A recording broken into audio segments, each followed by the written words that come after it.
RB channel subscribers அனைவருக்கும் வணக்கம். நம்ம சேனலில் தெரிந்த ஊர்கள், தெரியாத பல செய்திகள், தெரிந்த செய்திகள், தெரியாத பல ஊர்கள், உண்மை சம்பவங்கள், அனுபவங்கள் இதை வச்சு வீடியோக்கள் போட்டு வந்துட்டுருக்கோம்.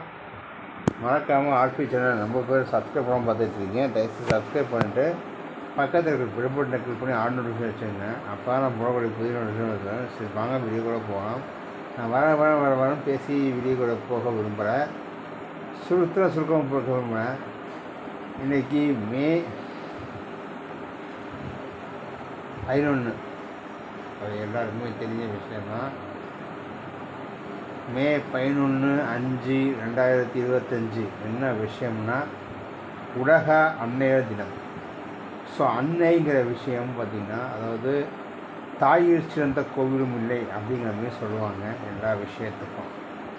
இன்றைக்கி அன்னை இல்லைன்னா நம்மளோட உயிர், அதாவது பிதா, மாதா பிதா குரு தெய்வம். பிதாங்கிற மாதாங்கிற தான் நம்மளுடைய அம்மா இல்லைன்னா இன்றைக்கி நம்மளை உலகத்துக்கு நம்மளை காப்பாற்றக்கூடிய விஷயத்துக்கு, அது மட்டும் இல்லாமல் 10 வருட மாதங்கள் நம்மளுடைய அதை அவங்களுடைய கருவறையை சுமந்து ஒரு உயிரை உருவாக்கக்கூடிய இடத்துல பார்த்திங்கன்னா மாதா அப்படின்னு சொல்லக்கூடிய அம்மாவுக்கு மிகப்பெரிய பொறுப்பு இருக்குது.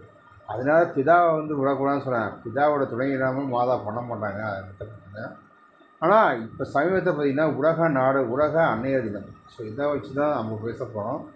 அன்னை, அதாவது இருக்கக்கூடிய அனைத்து ஜீவராசிகளுக்கும் உயிர் நடின்னு பார்த்திங்கன்னா அன்னை, அம்மாங்கிற உயிர் எல்லாத்துக்கும் பொருத்தமானது. அம்மாங்கிற உயிர் இல்லைன்னா நம்ம உலகத்தை பார்த்துருக்க முடியாது. அப்படிங்கிறதுக்கு எடுத்துக்காட்டு தான் எல்லா விஷயத்திலும் நம்மளுடைய உயிர்களுக்கு முக்கியத்துவம் பெறுவது அம்மாவோட ஆதாரம் மாதா. ஸோ அம்மாங்கிறது பார்த்திங்கன்னா நம்மளுடைய அன்னை. ஸோ அன்னைய தினத்தில் நம்ம அம்மாவுக்கு என்னென்ன விஷயங்கள் பண்ணணும், இருக்கக்கூடிய நம்ம அன்னை இல்லைன்னா நம்ம உலகத்தை பார்த்துருக்க மாட்டோம். ஸோ அன்னைங்கிற விஷயம் பார்த்திங்கன்னா ஒரு தாயை, ஒரு கோவிலில் இருக்கக்கூடிய கருவில் இருக்கக்கூடிய தெய்வத்துக்கு மேலேயே நம்மளோட அன்னைய தினத்தில், அதாவது வாழும் தெய்வத்தில் இருக்கக்கூடிய முக்கியமான தெய்வம் பார்த்திங்கன்னா அம்மா. உலகத்தில் இருக்கக்கூடிய அனைத்து ஜீவராசியும் அம்மாங்கிற வார்த்தையை சொல்லாமல் இருக்காது. ஸோ அதை அன்னையர் தினத்தை நம்ம போற்றுவோம் அப்படிங்கிறத எடுத்துக்காட்டு பண்ணி வீடியோ முடிக்கிறேன். நம்ம அன்னையர் தினத்தை இருக்கக்கூடிய வாழ்த்துக்கள், உலக அன்னையர் தின வாழ்த்துக்கள் மே 11 மிகப்பெரிய அளவுக்கு கொண்டாடுறது. நம்ம வாழும் தெய்வம், அதாவது கண்ணுக்கு எதிராக இருக்கும், நம்ம எங்கெங்கேயோ தெய்வங்கள் ஓடிட்டுருக்கோம்.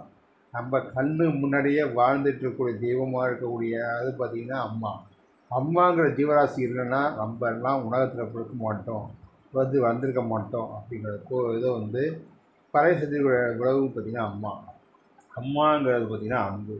ஸோ அம்மா இது ஒரு கவிஞர் சொன்னதுன்னா, அன்னை போயின் அன்பு போயின், அப்பா தந்தை போயின் அறிவு போயின், ஆனால் மனைவி போயின் எல்லாம் போயின்பாங்க. ஆனால் உலகத்தில் இருக்கக்கூடிய அன்புங்கிறதுக்கு எடுத்துக்காட்டு பார்த்திங்கன்னா அம்மா. ஸோ அம்மாவோட மதியில் இருக்கக்கூடிய அனைத்து ஜீவராசிகளுக்கும் ஒரு அம்மாங்கிற ஒரு உறவு பிரிக்க முடியாத உறவு. அப்படிங்கிறத வச்சு எத்தனையோ சான்றுகள் இருக்குது, அதற்கான பாடல்கள்லாம் வந்திருக்கு. அப்படிங்கிறத வச்சு உலக அன்னையர் தின வாழ்த்துக்கள். நம்மளுடைய இந்த உலகத்தில் வாழ்ந்துகிட்டு இருக்கக்கூடிய முதல் காரணம் யாருன்னு பார்த்திங்கன்னா அம்மா. ஸோ எல்லா உலகத்தில் இருக்கக்கூடிய அனைத்து ஜீவராசியும் அம்மாங்கிற ஒரு ஆசி இல்லைன்னா அந்த ஜீவராசிகள் பயணம் நம்ம பிள்ளை தாய்க்கு பின் தான் தாரம்னே சொல்கிறாங்க. அந்த தாய் தான் முதல் தெய்வம், கண்கண்ட தெய்வம். ஸோ உலகத்தில் இருக்கக்கூடிய அனைத்து ஜீவராசிகளுக்கும் முதல் கண்கண்ட தெய்வம் யாருன்னு பார்த்திங்கன்னா அம்மா, அதாவது தாய். ஸோ தாய் சேர்ந்த கோவில்களை தாய் அன்னைய தினத்தில் நம்மளுடைய அன்னையை மதிப்போம் அப்படிங்கிறத வச்சு நம்ம சேனலில் வீடியோ போட்டு பிடிக்கிறாங்க.